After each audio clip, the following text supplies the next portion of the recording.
Hello everyone, you're watching a new episode of Home Place Florida. Home Place Florida is a website and video channel dedicated for real estate.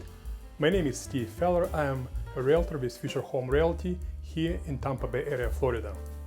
Today's episode dedicated to rental properties.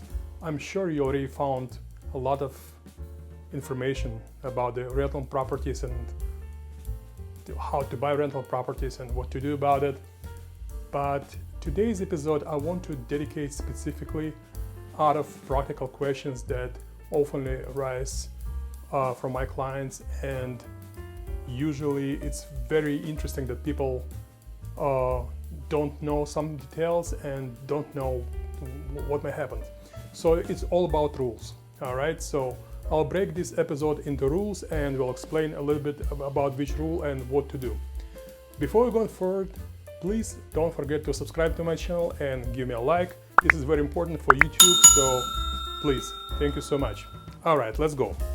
So the rule number one, when you buy rental property or property that you decide to rent out, make sure this is LLC and you do not mix this with, if you have 5 rental properties, I'm sure you already know about this, but if it's your first rental property, it is very important to understand that LLC, it's basically a small corporation for that specific unit which will legally protect you. If anything happens and tenants decided to sue you, you will be protected. Your personal assets will be protected. The only thing can be affected, that's the rental unit, rental property. It's a little house or apartment or anything else, all right? So that's important. Rule number 2, which is a lot of people overlook. And why they overlook, I don't know. Maybe they don't believe it. Maybe they think, oh, this is a friend who recommended to me this tenant. So what it is, it's a background check. Background check, I would say it's a rule number 1. Before you even start fill up your rental agreement with the people, you have to understand that you don't know these people. It could be friends of your friend, it could be somebody who you work with. It could be many different situations. You think you know them, but you're not. You really don't know who will be with them. So it's very important that you make and background check, tenant check. It's called basically tenant check. This is very important. And here's a few things. I'm just gonna read you from the list what is rental check. And when you do background check for a future tenant, you'll have credit report, you'll have nationwide criminal record, which is basically very important because if they didn't do anything bad in Florida, but they came from another state, from let's say, I don't know, from up north, south, anywhere, east, west, but this background check criminal record nationwide will show that they had some issues. All right, then also Patriot Act search. Patriot Act search, this is a search that was implemented after 9/11 to make sure that you don't rent out to any potential terrorists or people who may have something crazy in their mind. Bankruptcies. All right, bankruptcy, it's very important because once people already filed bankruptcy, and sometimes people do this multiple times in their life, it's very important to understand that how it may not be your decision factor, because sometimes some situations, like back a few years ago when it was market crash, people couldn't pay and they lose their houses and they go bankruptcy. So it's not a decision factor, but something to keep in mind. Sometimes it could be good people, they just had something unfortunate in their life, and it doesn't mean you cannot rent it to them. You can, it just to be careful. All right. Also, foreclosures. Well, foreclosures kind of follows bankruptcies because, again, if people had their personal, they may have house, right? And like, for example, right now we live through the COVID-19 situation. Some people lost their jobs and they cannot pay, so they lose their properties.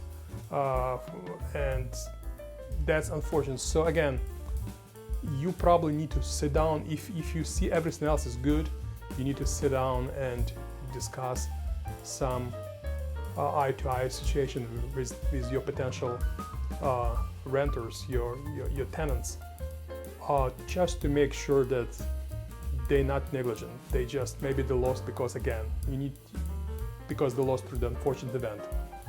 All right. Medical collections.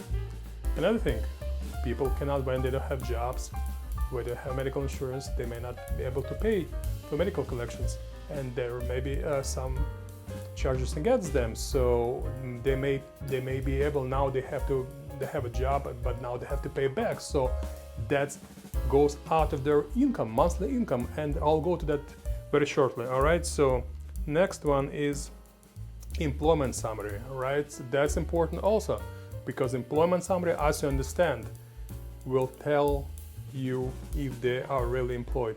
I had situation with tenants that came to me, prospective tenants actually, and they don't have a job, but they say they have money in an account.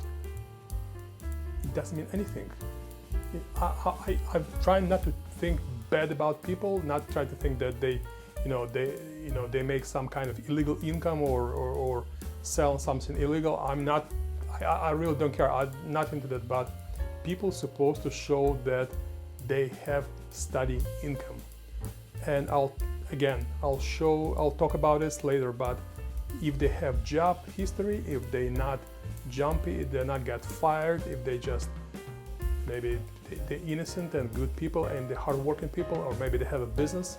I had tenants that have a business, and basically if you own your own restaurant, for example, right, or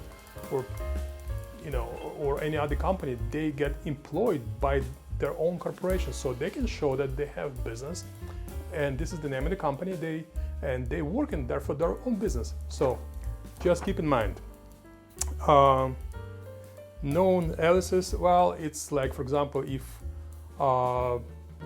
John go by Josh, or Josh go by John, so that's pretty much clear. Past address history.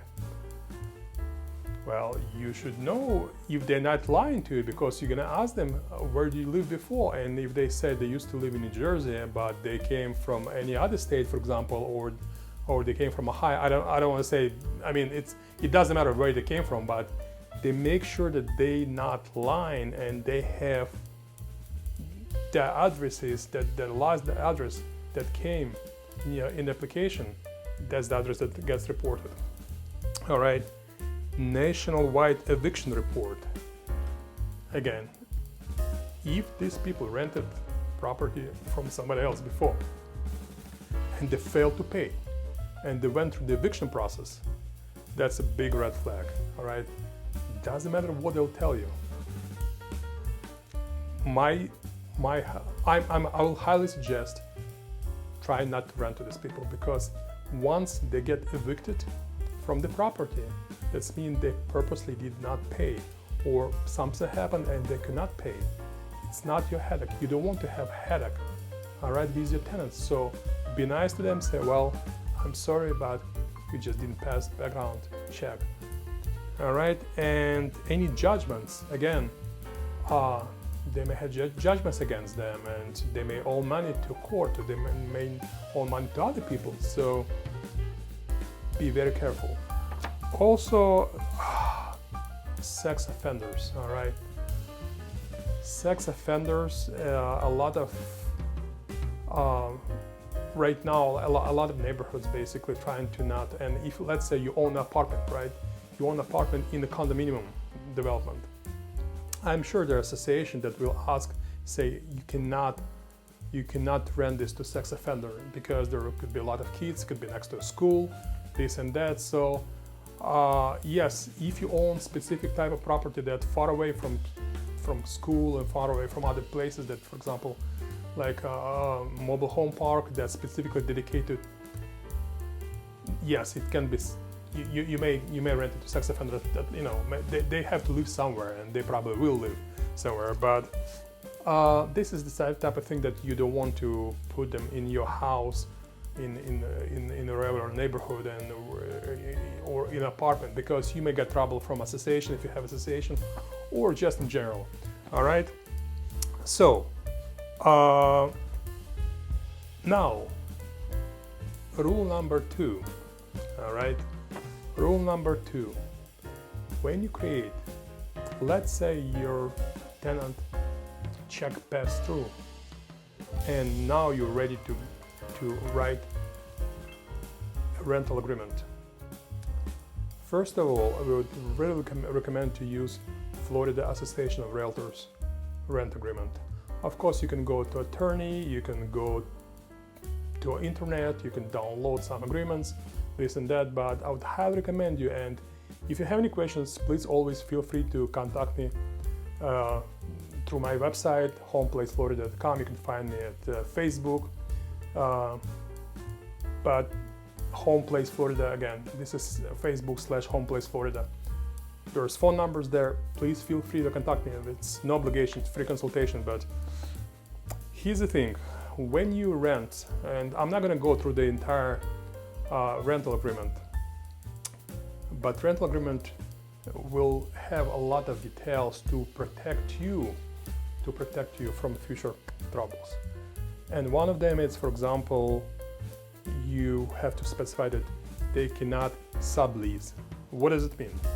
That means that once they rent, they cannot take this, let's say they rent from you for $1,000. They cannot go and find another tenant and rent them for $1,500 and pay you your $1,000, make kind of quick cash, $500. No, they cannot.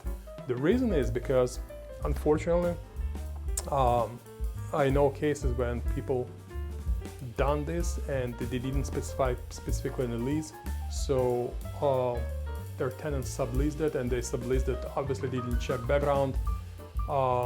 Criminals, there's a lot of negative stuff that you wouldn't want to deal with. So always make sure that there is no sublease. Besides that, there's a lot of details. For example, you can implement certain charges if let's say they have to pay you every first week of the month, right? So let's say it's the first day of the month, so you have 3 days grace period, and in 3 days grace period, if they don't pay after 3 days, then you'll charge them late fee, and late fee may be like, I don't know, $80 to $100. All right. Rule number 4. Do not rent to people who don't have money for escrow deposit. Here's what happens is, general rule, when you rent to someone, let's say you rent an apartment for $1,000 a month, right? That's what you take. These people have to show you proof that they make at least minimum 3 times, which is in $3,000 a month. That has to be their income, $3,000 a month. Why is that? Because obviously people not only their living expense, they have their maybe $1,000, that's their largest expense, but they also have to pay other living expenses, food, electricity, utility bills, car bills, insurances, this and that. So make sure that they have enough money. Make sure that you don't have a tenant who will pay you first month and next month say, oh, you know what, I went to that bar party last night and I spent it, half of my salary, and basically now I'm sorry man, but I'll pay you when I pay you because I don't have money. You don't want that, because you own money probably to a bank. I don't know, maybe you bought for cash, but you're not in charity business. You bought this property to invest and make money. So make sure that people able to pay. Next rule: when people move, you need to put this in agreement that they have to buy their renter's insurance. What is renter's insurance? A lot of people overlook this. A lot of people even didn't hear about this. Renter's insurance is insurance where it covers, you don't buy them, they have to buy it. You just put this in the lease and say you requesting this. If they didn't bought it, that will be, and something wrong happens, and I'll explain you what may happen. It will, liability will be on their side. But for example, they forgot to turn off the water, right? And you live in an apartment and water overflow the bathtub. Now water damaged your apartment and damaged apartment right below you, right? So who will pay for this?